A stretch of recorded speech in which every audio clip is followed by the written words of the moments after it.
My name is Dave Hovenden. I am the Senior Manager of Content Operations for Ex Libris North America.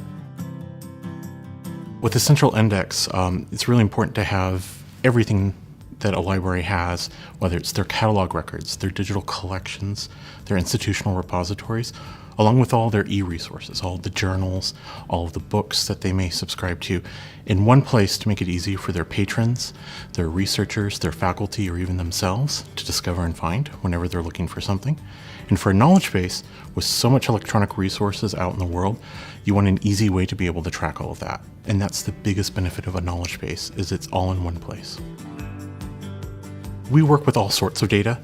Primarily, we work with a lot of journals and book content, but we have everything from patents, we have reports, we have data sets, we have ReLIA, we have art objects, we have a book cart that we deal with. Lately, more and more, we're finding that there's a lot more streaming video and streaming audio content that providers and publishers are coming out in the market with. So we're seeing a lot more of that.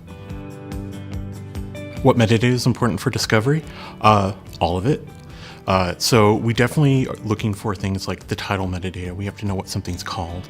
We want to look for identifier metadata. Each record should have a unique identifier, but we also want to know what its parent identifier is, so things like the ISSN, ISBN.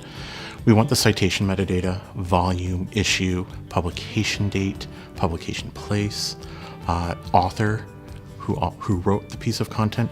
Those are the main types of metadata that are important for discovery, as well as subject terms and keywords. The more robust those are, the more likely you're probably going to find something. We have a team of metadata librarians who evaluate all of the content that it's coming through. So they pour through the data, they're looking for any inconsistencies. They're also mapping it to our schemas. This is what allows the content to first be discoverable when you search for it, but also to display in our various UIs. They'll do the mapping, and then we'll do some cleanup work as well. We'll remove trailing spaces, we'll fix encoding issues, clean up some diacritics. And then in terms of enrichment, some of the things that we do is we'll add scholarly and peer-reviewed flags.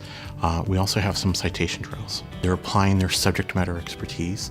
They're applying their backgrounds. Some of them have actually come from academic libraries, some from public libraries. They understand the needs and concerns that libraries have when it comes to this content. They're very meticulous, and they're very concerned in making sure that this content is the best that it can be for their peers.